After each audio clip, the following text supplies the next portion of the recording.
د اسلام مقدس دین کې مسلمانانو خویندو ته او مسلمانانو میندو ته دا خطاب دی چې هغه د الله څخه وویریږي، هغه د الله رب العزت او د محمد رسول الله صلی الله علیه وسلم د اقوالو او د هغو د لارښوونو تابعداري وکړي او همدارنګه د خپل د خاوند تابعداري دې وکړي او د خپل خاوند خوشحالي دې په خپل ژوند کې غواړي.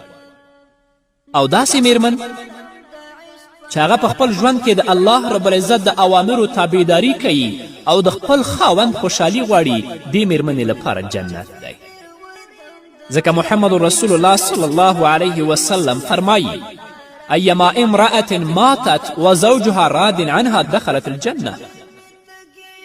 رسول الله صلی الله علیه وسلم فرمایي هغه ښځه چې مړه شي او د هغه خاوند د هغه نه راضي وي نو دا ښځه به جنت ته داخلیږي، جنت ته به ځي.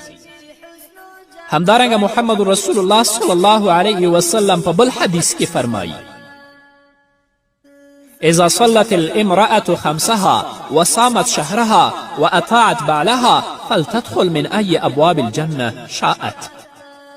رسول الله صلی الله علیه وسلم فرمایي یوه میرمنه چې 5 وخته مونځ کوي، هغه روژه نیسي او د خپل خاوند پیروي کوي، جنت ته چې په کومه دروازه یې خوښه وي نو هغې دروازې نه به دا جنت ته ننوځي.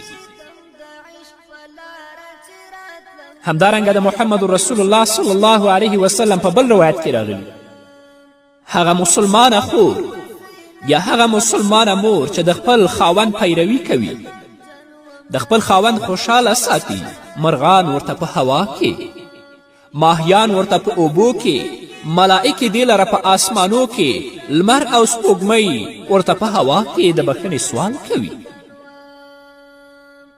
او هغه ښځه هغه میرمنه چې د خپل خاوند بې پروایي کوي په هغې د الله رب العزت د ملائکو او د ټولو خلکو لعنت دی.